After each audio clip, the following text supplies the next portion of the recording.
ụlọ ọrụ na-ahụ maka ịchịkọba nhọpụta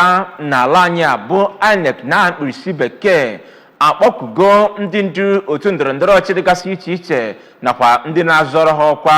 ka ha biko dọọ ndị nkwado ha aka na ntị ka ha ghara nnọọ ịgbanye aja na garị na ya bụ amụma eji n'aka ịchịkọba nhọpụta ga na-eghe oghe n'ala anyị a dịka ha na-akwadobe nwayọọ nwayọọ maka nhọpụta nke aka ga-achị Bayelsa, Imo nakwa Kogi steeti. Ya bụ ụlọ ọrụ bụ ndị nọ ugbu a wee na-enwe nzukọ ebe ha nọ wee na-elebanye anya etu ya bụ nhọpụta izugbe ala anyị a nke afọ a si wee gaa, ebe ha nọ wee na-ekwupụta na ha nwere olileanya isite na nzukọ ahụ wee kpokọta ihe dum ga-enyere ha aka imezi ka nhọpụta ndị ọzọ a ga na-achịkọba n'ọdịnihu n'ala anyị a na-aga n'odo n'igugu. Ka Ekwi Ajide kọchapụrụ gị akụkọ a.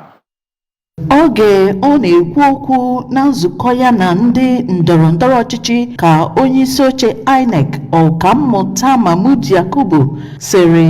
na ọ dị mkpa ikwu okwu gbasara ọtụtụ mkpesa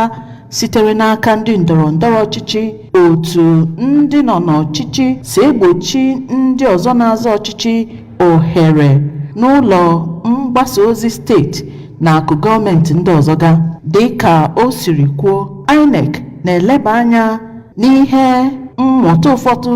sitere na nhọpụta ahụ ka ha wee nwee ọganihu na nhọpụta ndị na-abịa abịa,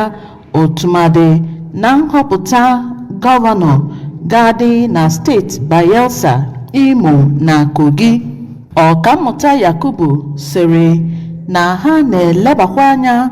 na nsogbu ndị ọzọ gụnyere iji teknụzụ mee nhọpụta, mbanye na nkụzi nke ndị ọrụ ha dị iche iche. N'okwu nke ya ka onyeisi oche Inter-Party Advisory Council IPAC Injinia Yusuf Yabagi sịrị na akwụkwọ akụkọ otu INEC jiri tụlee nhọpụta 2023 ga-enye ndị nketa oke ohere ịrụkọta ọrụ nke ga-enye aka inwe ọganihu na nhọpụta n'ọdịnihu. Site na Abuja, Princess Ekwi Ajide, akụkọ ụwa ABS.